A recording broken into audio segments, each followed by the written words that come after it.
ku menemukan dirimu.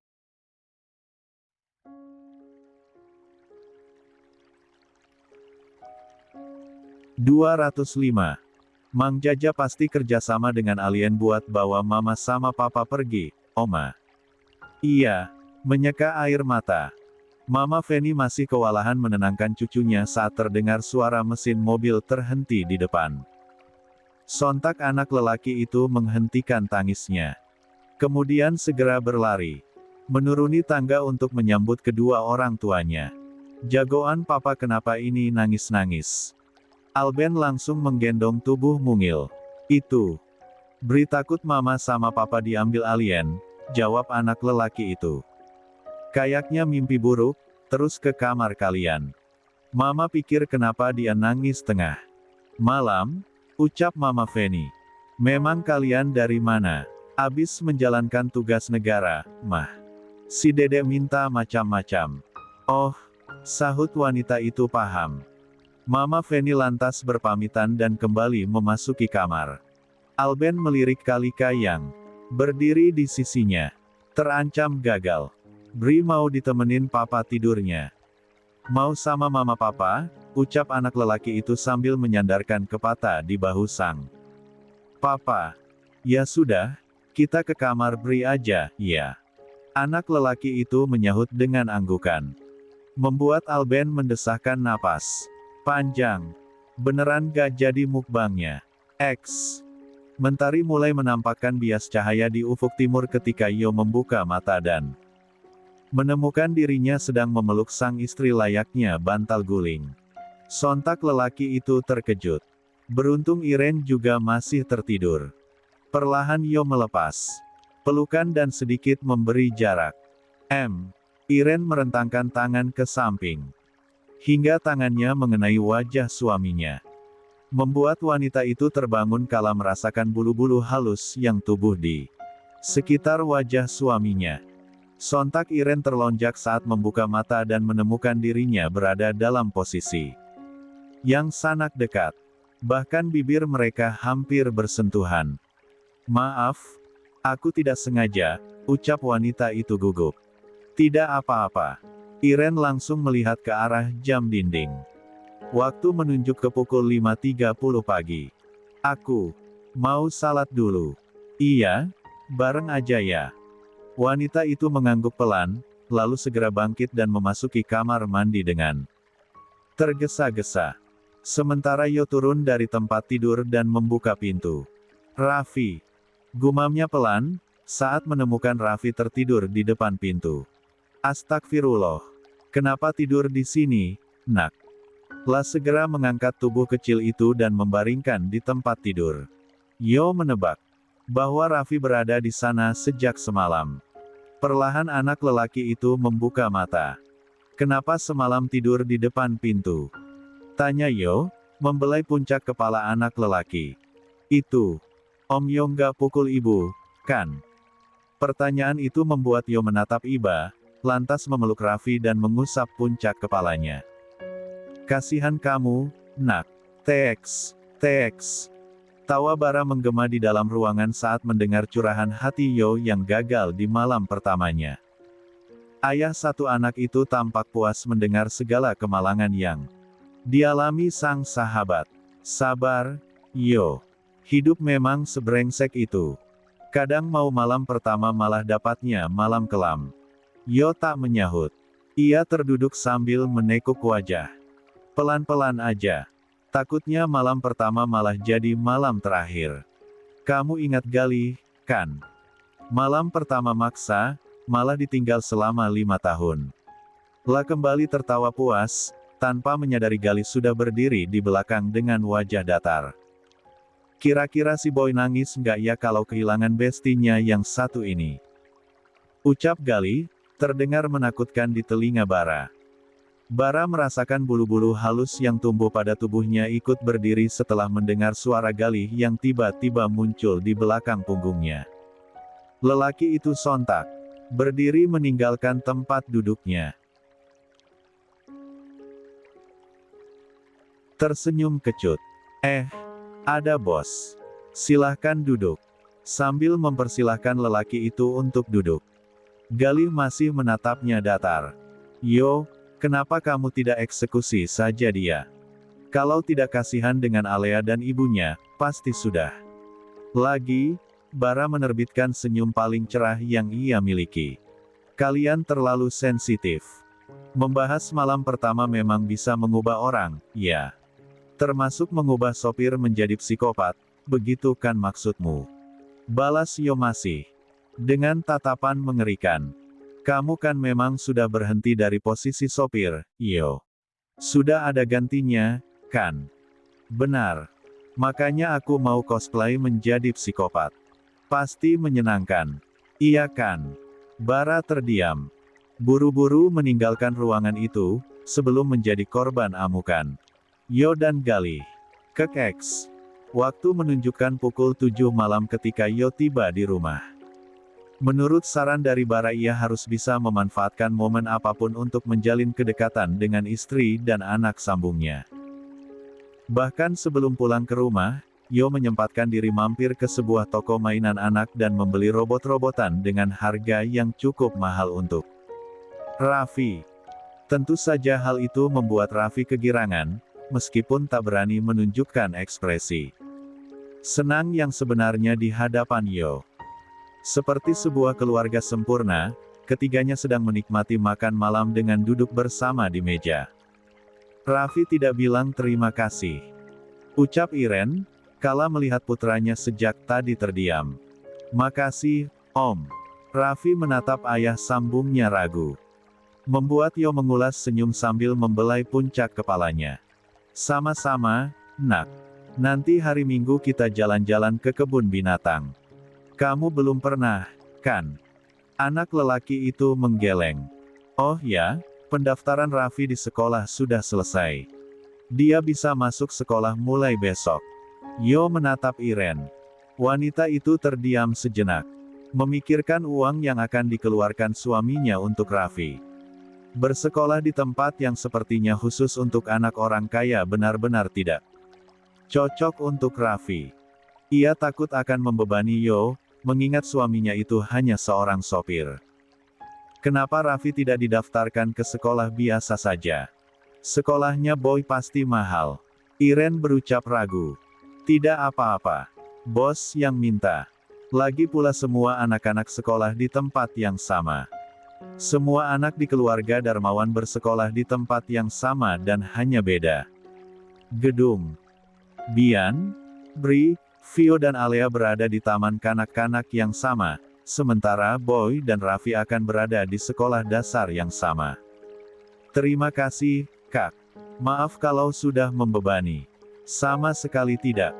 Selepas makan malam, Yo menghabiskan waktu menemani Raffi bermain, setelah sempat membantunya mencoba seragam sekolah yang baru. Setelahnya ia menghampiri Iren yang sedang membersihkan dapur. "Mau dibantu?" Iren membalikkan tubuhnya sehingga posisinya saling berhadapan dengan tubuh tinggi suaminya. "Tidak usah, Kak. Ini sudah mau selesai." "Oh ya? Aku mau bilang sesuatu." "Apa?" tanya Iren, dahinya sedikit berkerut. "Sebenarnya aku agak terganggu dengan Raffi." Sontak Iren menundukkan kepala. Pikiran-pikiran buruk sudah memenuhi kepala. "Apa?" "Keberadaan Raffi menjadi beban. Aku benar-benar minta maaf." Bola mata wanita itu mulai berkaca-kaca, membuat Yo langsung mendekapnya. "Bukan begitu maksudku. Aku agak terganggu karena sampai hari ini dia masih panggil Om." Iren mengangkat kepala, menatap mata lelaki itu. "Apa Raffi boleh panggil ayah? Kenapa tidak? Kita sudah jadi keluarga, aneh rasanya dipanggil Om sama anak sendiri." Air mata Iren mulai mengalir. Hatinya penuh rasa haru. Yo yang sejatinya tidak memiliki ikatan darah dengan Raffi justru menerimanya dengan tangan terbuka. Tidak seperti Bayu, yang menciptakan trauma berat untuk putranya. "Terima kasih sudah mau menerima Raffi, di saat ayah kandungnya sendiri tidak bisa menerimanya. Hari ini kamu sudah berulang-ulang bilang terima kasih." La membelai rambut panjang wanita itu. Oh ya, aku juga ada rencana mau bawa Raffi ke psikolog. Mungkin dia butuh itu. Untuk menyembuhkan traumanya. Kasihan dia. Apa konsultasi dengan psikolog itu mahal? Lagi-lagi Yo tersenyum. Istrinya ini benar-benar takut membebaninya. Bahkan sejak kemarin, belum satu kali pun Iren meminta uang darinya. Sama sekali tidak mahal. Aku punya teman yang bisa bantu kita, ucapnya sedikit berbohong. Terima kasih. Tuh kan, terima kasih lagi. Ia tertawa kecil. Lantas meraih dompet dan mengeluarkan sebuah kartu dari sana, ini buat kamu. Siapa tahu mau jajan. Iren menatap sebuah kartu ATM pemberian Yo. Tapi, jangan tapi-tapi, pakai saja. Isinya cukup buat jajan kok. Meskipun isinya tidak sebanyak punya orang. Ia kembali tersenyum. Oh ya, bagaimana kalau malam ini kita tidur bertiga? Kasihan Raffi. Jangan sampai ditidur di depan pintu lagi seperti semalam.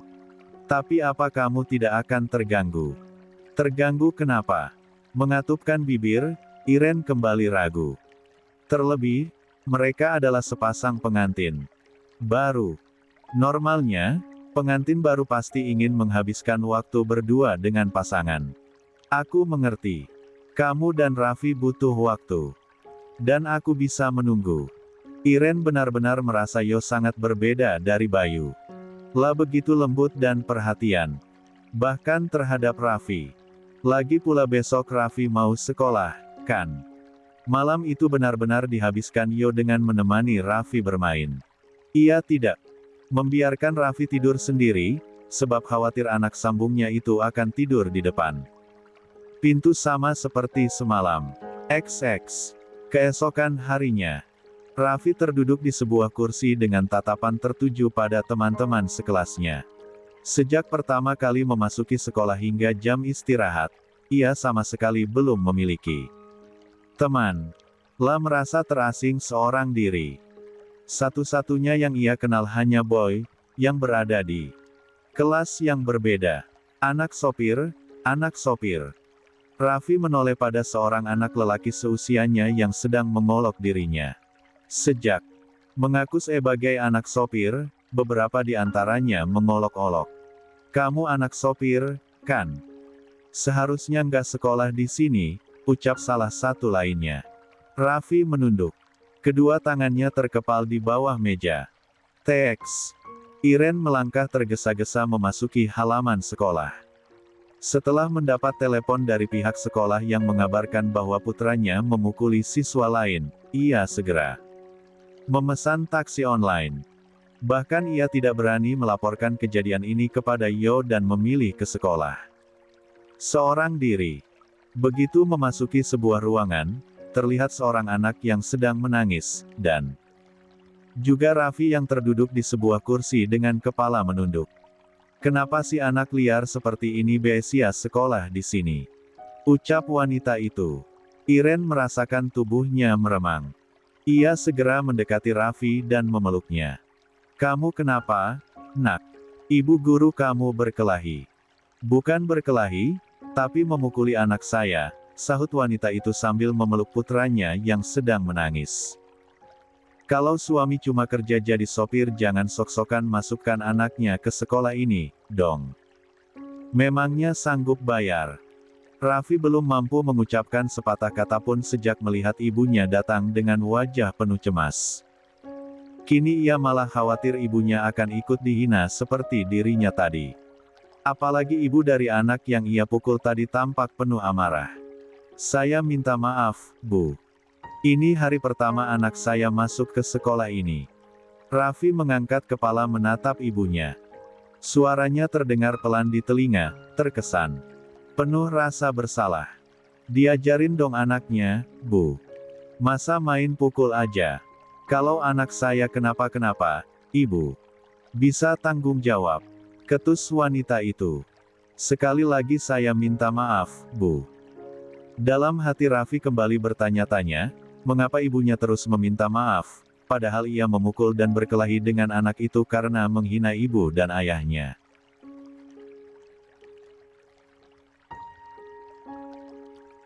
Bahkan Raffi sempat mengaku kalau ayahnya dipenjara dan ibunya menikah lagi dengan sopir. Bu, Raffi nggak salah. Anak lelaki itu berucap lirih. Nggak salah gimana? Zidan kamu pukul sampai nangis-nangis begini. Wanita galak itu seketika menyela. Tapi, Raffi dipukul lebih banyak, Bu. Zidan panggil temannya buat pukul Raffi. Jelas Raffi hanya berani mengadu pada ibunya. Bahkan ia tak berani menatap wanita di sebelahnya. Alah, alasan aja, ketus wanita itu lagi. Tak ada sahutan dari Iren. Ia hanya mengibaskan tangannya pada seragam putranya, yang penuh debu. Seperti baru saja melakukan aksi berguling di pasir. Minta maaf sama Zidan dan ibunya ya, nak. Raffi jelas menolak melalui gelengan kepala. Bukankah minta maaf hanya dilakukan jika seseorang merasa bersalah? Raffi nggak salah, Bu. Sudahlah. Nggak ada gunanya. Saya heran ya, sekolah ini bukan sekolah sembarangan, tapi bisa-bisanya terima anak liar seperti ini. Sambil berdiri meninggalkan tempat duduk, wanita itu menggandeng tangan anaknya. Kalau dia tidak dikeluarkan dari sekolah ini, maka Zidan yang akan saya pindahkan ke sekolah lain yang lebih bagus. Sabar, Bu. Kita bisa bicarakan semuanya dengan kepala dingin. Sang kepala sekolah yang sejak tadi bungkam itu akhirnya angkat suara. Saya nggak bisa diam aja dong, Pak. Hari ini anak saya dipukul, besok-besok bisa terjadi yang lebih parah. Saya akan beritahu suami saya tentang hal ini. Ayo, Zidan, kita pulang. Tanpa permisi, wanita itu menarik lengan putranya meninggalkan ruangan. Menutup pintu dengan kasar dan berlalu begitu saja. Ini tidak bisa dibiarkan. Ucap Boy, yang sejak tadi menguping di balik pintu. Ia menatap wanita yang berjalan sambil mengomel itu.